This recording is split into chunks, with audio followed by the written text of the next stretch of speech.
சுயமரியாதையும் பெண் விடுதலையும் தனது இரு கண்களாக கொண்டு இயங்கி வருகிறது திராவிட இயக்கம். பெண்கள் எல்லா நிலைகளிலும் சமத்துவம் அடைய வேண்டும் என்பதில் பிரதானமான முன்னெடுப்பு பெண்களுக்கான சொத்துரிமை. 95 ஆண்டுகளுக்கு முன்னர் பெண்களில் பலரே சிந்தித்திராத சூழலில் முழங்கியவர் பெரியார். 1929ஆம் ஆண்டு பிப்ரவரி 17, 18 ஆகிய நாட்களில் நடந்த முதலாவது சுயமரியாதை மாநாட்டில் பெண்களின் முன்னேற்றத்திற்கான பல தீர்மானங்களை நிறைவேற்றினார் பெரியார்.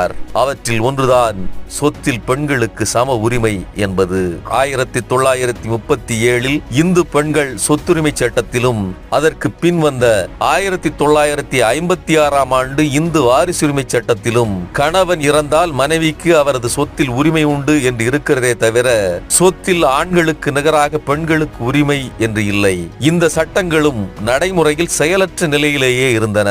1947இல் இந்து சட்ட மசோதாவை அரசியல் நிர்ணய சபையில் அறிமுகப்படுத்தினார் அண்ணல் அம்பேத்கர். அதில் ஆண்களைப் போலவே பெண்களுக்கும் சொத்தில் சமபங்கு உரிமை வழங்கினார். ஆனால் அம்மசோதா நிறைவேறாத வருத்தத்தில் 1951இல் பதவி விலகினார். பெரியார் சுயமரியாதை மாநாட்டில் தீர்மானம் நிறைவேற்றி 60 ஆண்டுகளுக்கு பின்பு அவரது கொள்கை வழிவந்த கலைஞர் 1989இல் இந்து வாரிசுரிமை சட்டத்தை திருத்தம் செய்து பெண்களுக்கு சமபங்கு சொத்துரிமையை தமிழ்நாடு சட்டசபையில் நிறைவேற்றினார். இதன் மூலம் பெரியார் மற்றும் அம்பேத்கரின் கனவை நனவாக்கினார் கலைஞர். கலைஞர் இந்த மகத்தான சாதனையை செய்து முடித்து 16 ஆண்டுகளுக்கு பிறகு 2005ஆம் ஆண்டில்தான் பெண்களுக்கு சொத்தில் சம உரிமை உண்டு என்று இந்திய அளவில் சட்டம் கொண்டு வரப்பட்டது. அதுவும் பெரும்பாலும் செயலற்ற நிலையிலேயே இருந்து வந்துள்ளது. 2020ஆம் ஆண்டுதான் உச்ச நீதிமன்றம் பெண்களுக்கு சொத்தில் சம உரிமை உண்டு என்று தீர்ப்பு வழங்கி அதை அங்கீகரித்தது.